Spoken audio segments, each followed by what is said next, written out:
Okay, good afternoon everybody. Hello.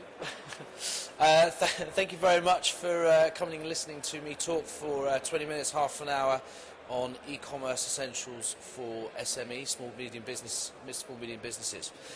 My name is Aron Thompson. I'm the Digital Director at Royal Bank of Scotland in the corporate banking part of the group. Before we start, do we have any small businesses? Anybody own their own small business here? Great, okay, so there's a couple of you at least, that's good, that's good. Okay, so I'll walk through a couple of thoughts on what I would be thinking about if I was a small business in terms of e-commerce.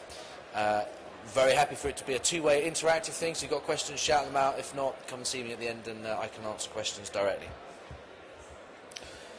Okay, so on the first slide, this is really designed, I guess, to point out how fast the market is changing. And we have three types of users, what we call traditionalists, converts and natives. So around the 2000 era, we had pretty much entirely traditionalists. And with the dot-com bubble, we saw the rise of what we call digital converts, so people like me.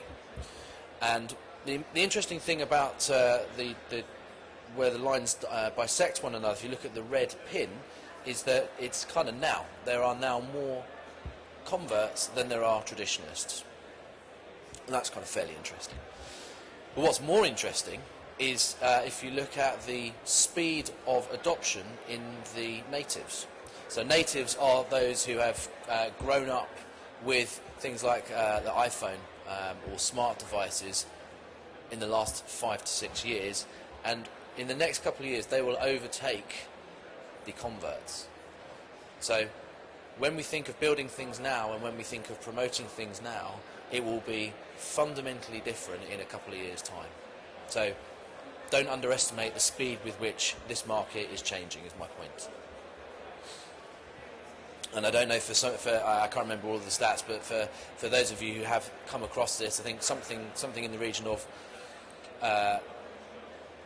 radio took 50 years to proliferate across society, down to smartphones taking a couple of years. So the rate of change and adoption is fundamentally different to what it was 50 years ago, 20 years ago, 5 years ago, now. Okay, so what do I think of what do we mean by e-commerce? So digital, tiny little word, and it means a lot of things to a lot of people. Some images here, so this is what I think about when I think of the word digital. So I think about whether or not iPads or smart devices, sorry, horrible use of brand names, but when I think about tablets, do you think about how you can mobilize a sales force? Do we just mean social media? Do we want to engage with people as, where and when we choose? Do we want to take payments from people in a more modern way? So you can see here there's a picture of, for those of you who know it, you've got Square, so the payments device capability. Or do we mean an analytical capability? So the digital world enables you to track pretty much anything and everything that you want to. Customers or consumers, sorry, are prepared to give you a lot more information than they would do in a face-to-face environment, the quid pro quo being that you have to give them something that is valuable in return. Or do we mean operational excellence? So BA, one of the greatest tricks that BA pulled off was to build a mobile app to let you check in online. Rather than standing in those long, horrible queues and having to print out lots of pieces of paper and etc., etc., what they did is they took their hardest processes, mobilised them, gave them to the consumer, and you feel good about the fact that they're making you do all the work. I mean, that was a piece of genius. Do we mean Amazon, so the rise of the e-tailer? And interestingly, the good thing about Amazon is not only are they brilliant at e-tailing, they're also brilliant at distribution and logistical management. And we'll talk about that a bit later on. Do we mean Apple? Love them or loathe them? They fundamentally changed the world we live in, and society would be poorer without their contribution. Do we mean bricks to clicks? So the likes of John Lewis, who have recognised where people are and they've built their capabilities in order to serve that market where that customer wants to be. Well, finally, do we mean, again, operational management? And I'm sorry, I couldn't resist a quick plug of one of our mobile apps. So the ability to make payments in a mobile context. And there may be more. These are just a couple of, a few examples of things that I would argue are digital. Okay, so what would I consider if I was an SME? And we'll start at the top and we'll work our way around the circle. So firstly, how do you engage with a user or a customer or somebody who likes you or doesn't like you? Now, I've used social media. There are obviously many channels to talk to customers and for customers to talk to you. We're focusing on one particular channel, and within that we're focusing on social media in this particular instance. But I would be thinking in the case of social media about triage, so how you manage customers who want to talk and interact with you, and that could be for positive and negative reasons. How you manage social media to promote your products and services through that network to their network, not just to your followers. Kind of really important point. If you just try and flog your followers to death, they're not going to like you for it. If you've got them on board and emotionally engaged with what you do, they will advocate for you, and we'll kind of come back to that one in a minute. And finally, do you actually leverage the power of social media to use your workforce and your staff to actually be brand ambassadors for you? Okay, second round on the cycle is promotion. So attraction and promotion of products and services externally to your assets. So if you're in the e-commerce space, you'd be thinking about Google. For those who have got small business, I'm kind of guessing that you have already got a pay-per-click account. Any nods or no's? Right, okay, we'll talk about that. So recommendation one we'll talk about later is Google positively encourage you to sign up for one of their pay-per-click accounts. They'll even give you some free advertising money if you sign up. And no, I don't get a kickback from Google. That's just me recommending you should sign up to Google. But my point is, if you're on pay-per-click advertising and you properly optimize your website, then you'll get, and the chap just talking a minute ago about SEO, I think, you actually can start to balance out your acquisition value and volume by leveraging both paid for and natural search. Do you think about email acquisition, so buying or renting lists? What's the quality of the lists that you get? And that also applies to phone, it's not just email. Do you work with affiliates? And there's a lot of affiliate networks out there, and some of them are very good and they have wide-reaching opportunities. Some of them are less well good, so just my point being, make sure you choose your affiliate network carefully. Okay, so I'd move then on to the acquisition stage. So what people do once they get to your website. Really simple, but really important. Make it easy for your customers to understand what you're giving them, where they need to go in order to get it, and then once they've got there, make it really easy for them to purchase what they want. So don't say left and turn right.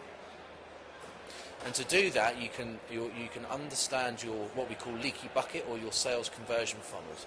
By understanding your leaky bucket, you can start to target and improve incrementally the way in which people choose to interact with you or purchasing. So do you want to?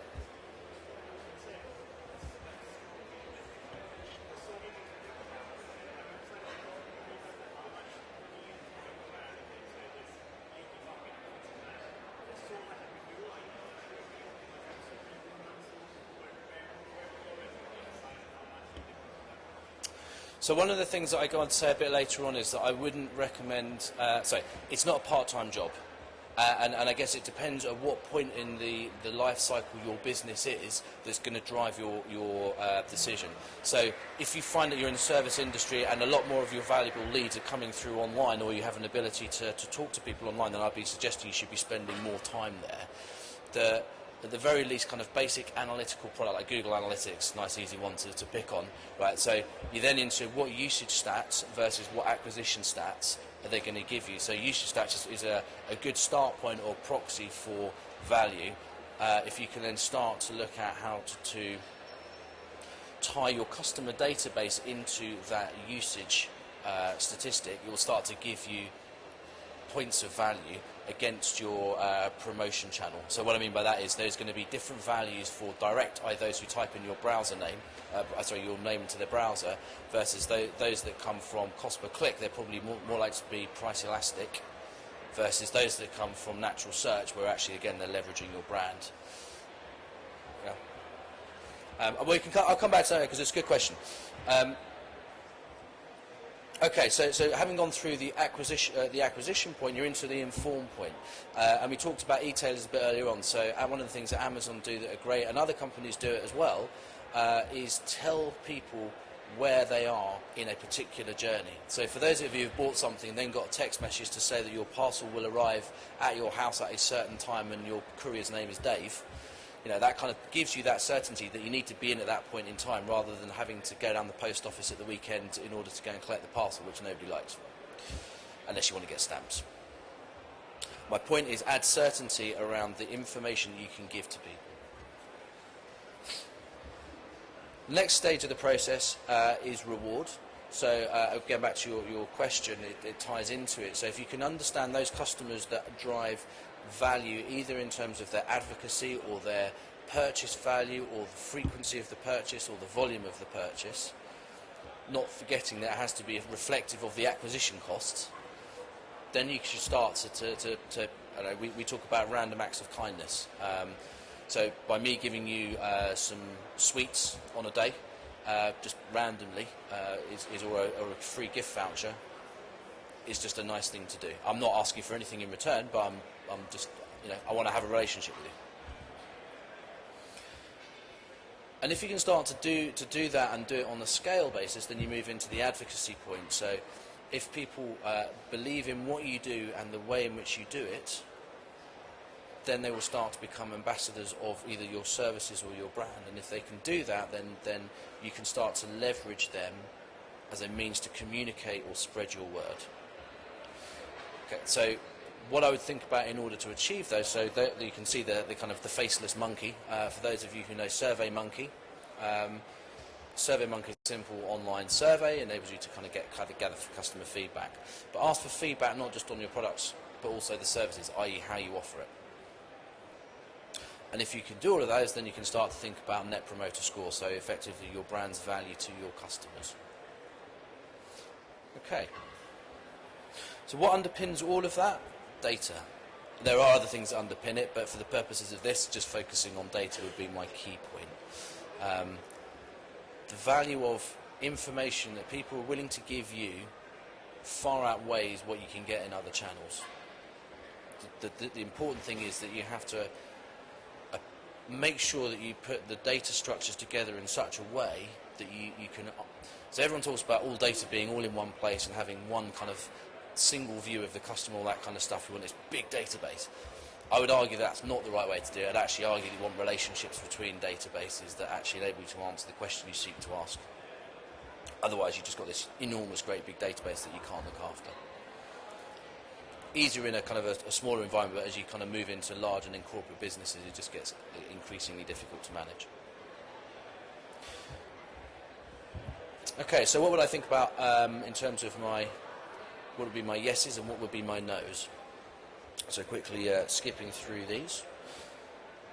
Engage your customers where they want to be. If they want to be in social, talk to them in social.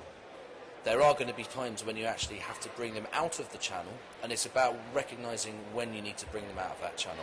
If somebody makes a complaint about you, having an open conversation on Twitter is probably not the best thing to do, and in a number of industries such as ours, you obviously can't do that as well because it's not within regulation requirements. But the point is you recognise where customers start and you're picking them up. Be socially engaging, but don't forget about the data. It comes back to the point I made earlier. There's a huge amount of trending analysis opportunity for organisations that are prepared to sift through. And if I was going to go back and answer your question again from earlier on, this would be some of the things I'd be thinking about in terms of I don't know what business you're in or kind of geographically where you're placed, but there's going to be a lot of geographical data and trend data on the type of business, types of competitors. There's a lot of it out there. Small changes is as important as big change. Probably more one for larger organisations to think about, but my point here is you don't just build it and then leave it. You have to build it and constantly adapt it and iterate it. You would never just build your products and say, that's it, I'll leave it alone now for X amount of time. You'd move into product extension or new product into new market. Experience-led design equals great engagement, so think Apple and think beautiful, and everybody will kind of emotionally engage with that type of product or service. Say again, set up a Google pay-per-click account, really easy to do. I think they give you £75 for doing it. Give yourself the freedom to fail, but fail fast. Don't be afraid to try something. Make sure you track it, make sure you assess its value, and if you don't think it's worth doing, firstly don't do it again, but also recognise that if you're starting to do something, trust your instincts. Don't blindly carry on. Quantify and measure benefit. I've mentioned Google Analytics is one of the packages. There's loads of them out there. Omniture is another one that I would also think about. And if you do that, then you'll know your leaky bucket. We're all in this to try and make some sales, and hopefully making sales makes money. If you're not focusing on that, and come back to the point that again, another area to focus on, make it really easy for people to buy from you. Test and refine.